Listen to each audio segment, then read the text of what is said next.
students. Today I will teach you chapter number 8 of history. This is the first chapter of history. Name is the modern period. In this chapter you will read about modern period. Can you see that into how many periods history is divided? History is divided into three periods: ancient history, medieval history, and modern history. In class 6, you have read about ancient history.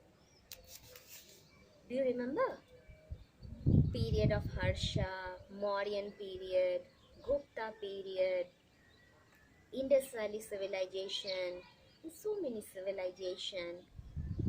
In class 7, you people read about medieval period, Sultanate period, Mughal period, and so many things. And in this class, it means class 8, you will read about modern period. Now first question is, from when modern period start?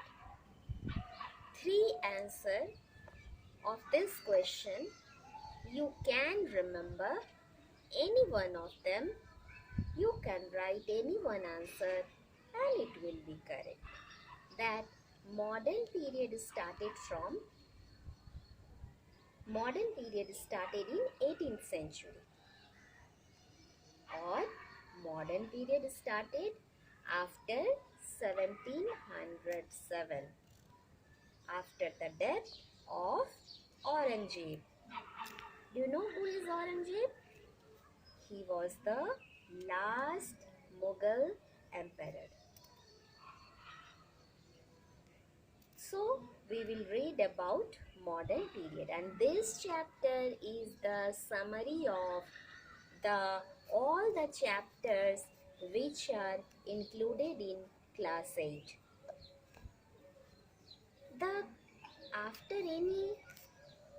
After the death of any ruler, the political situation become very weak.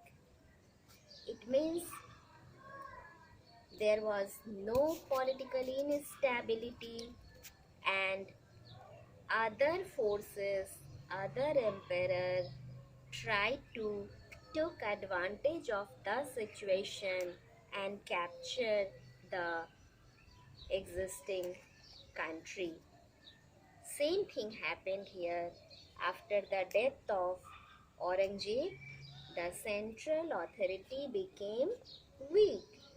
The ever-changing political scenario heralded the dawn of modern period, especially with the coming of the Europeans in India. You heard about Europeans? Britishers, Spanish, Portuguese, French, all of them came in India for doing trade.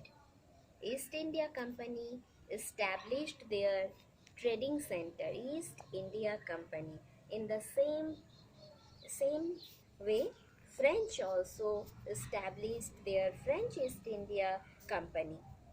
But these companies, they came as a trader, but they took the advantage of that situation and they capture one by one states of India. They capture the political situation.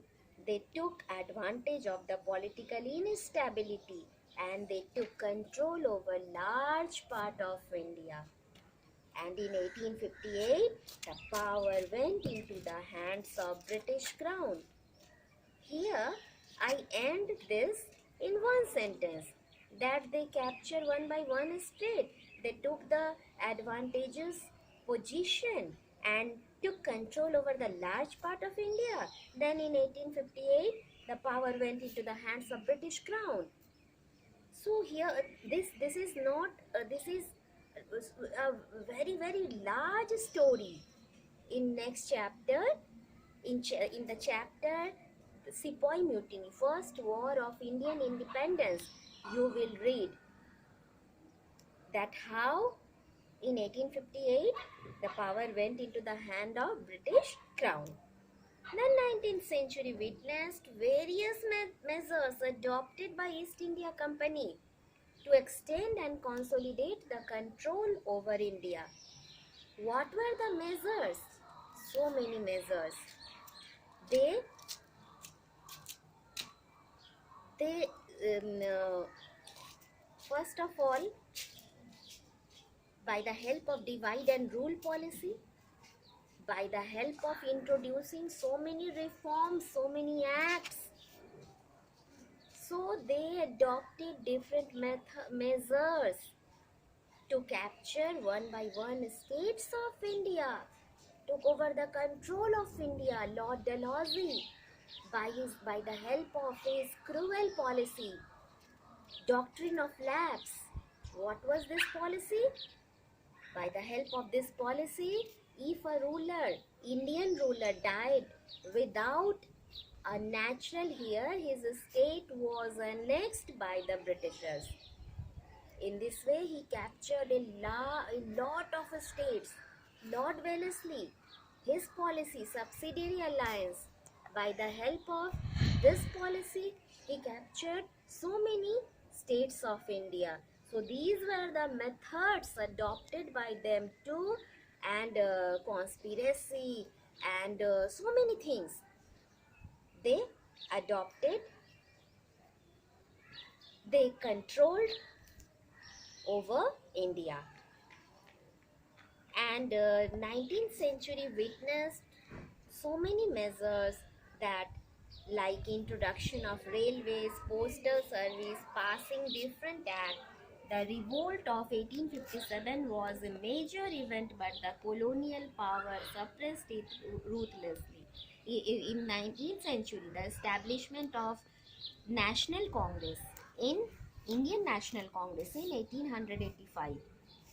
All the things we will read in next chapter one by one.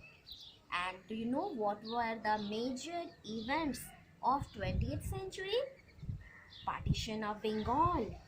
Then in 1906, formation of Muslim League. Then Home Rule League.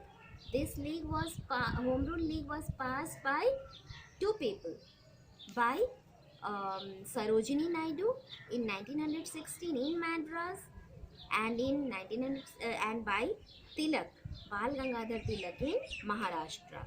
Then Jallianwala Bagh massacre took place in 1919, where thousands of people were killed. So British government was introduced a series of reform to weaken the freedom struggle. In 1909, they introduced monumental reform, in which the Muslims were given separate electorate. This was also a policy, divide and rule.